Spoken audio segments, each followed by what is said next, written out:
ಕುಡಿದರೆ ವಾಸನೆ ಬರದಂತಿರಬೇಕು, ಏರಿದರೂ ಏರಿತು ತೋರದಂತಿರಬೇಕು. ಕುಡಿದರೆ ಕೈ ಕಾಲು ಅತ್ತಿತ್ತ ಓದಾಡದಂತಿರಬೇಕು. ಸ್ವತಂತ್ರವಾಗಿ ಮನೆಗೆ ಹೋಗಿ ಜೊತೆ ಮಲ್ಲಿಗ ಬೇಕಾದ್ರ ಮಗದಿ ಮೆಚ್ಚಿ ಹೌದೌದ್ ಅನ್ಬೇಕಂತ ಹೇಳ್ಯಾರ ನಮ್ಮ ಚಿಕ್ಕನ್ ಕಪ್ ಶರಣ್ರ.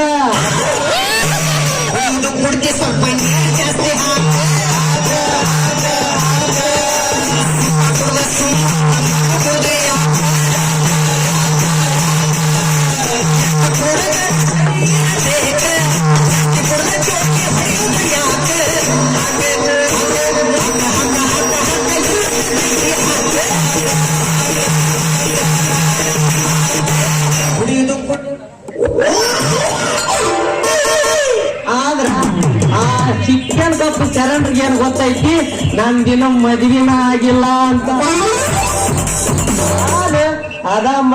ಅದ ಮದ್ವಿ ಸಲುವಾಗಿ ಕುಡ್ದೀನಂತಂದ ಆ ಶರಣ್ರಿಗೆ ಏನ್ ಗೊತ್ತೈತಿ,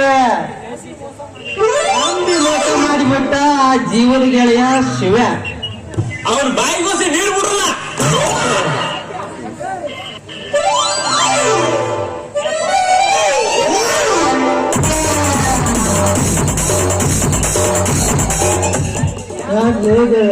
ಗಾಡಿ ರೋಡಿನ ತುಂಬಾ ಓಡಾಡಕತ್ತಲ್ಲ ಗೆಳೆಯ. ನನಗ ನೀ ಯಾ ಜೀವನ ಗೆಳೆಯಪ್ಪ? ನನಗಿದ್ದವ ಒಬ್ಬ ಗೆಳೆಯ, ಅವನ ಶಿವ. ಆ ದೋಸ್ತ್ ಅಂದ್ರ ಅವನ, ಚಡ್ಡಿ ದೋಸ್ತ್ ಅಂದ್ರ ಅವನ. ನೀ ಯಾ ಜೀವದ ಗೆಳೆಯಪ್ಪ? ನಾನು ಸುಮ್ರ ಸತ್ಯ. ಓ ಮಾಸ್ತರ ನಮಸ್ಕಾರ, ಬರ್ರಿ.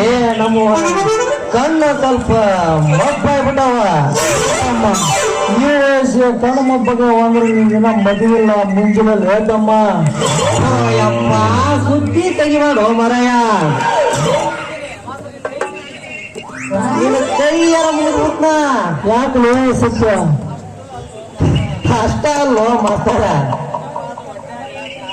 ನೆನಪಾದ್ರ ಹೊಟ್ಟೆಗ ಖಾರ ಹಾಕಿ ಹಂಗ ಅಲ್ಲ, ಕೈ ಕಲಿಸ್ದಂಗ ಆಕೈತಿ ಮಾಸ್ತರ.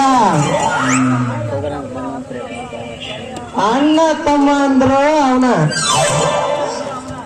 ಜೀವದ ಗೆಳೆಯ ಅಂದ್ರು ಶಿವನ. ಅವನ ಮೋಸ ಮಾಡಿಲ್ಲ ನನಗ.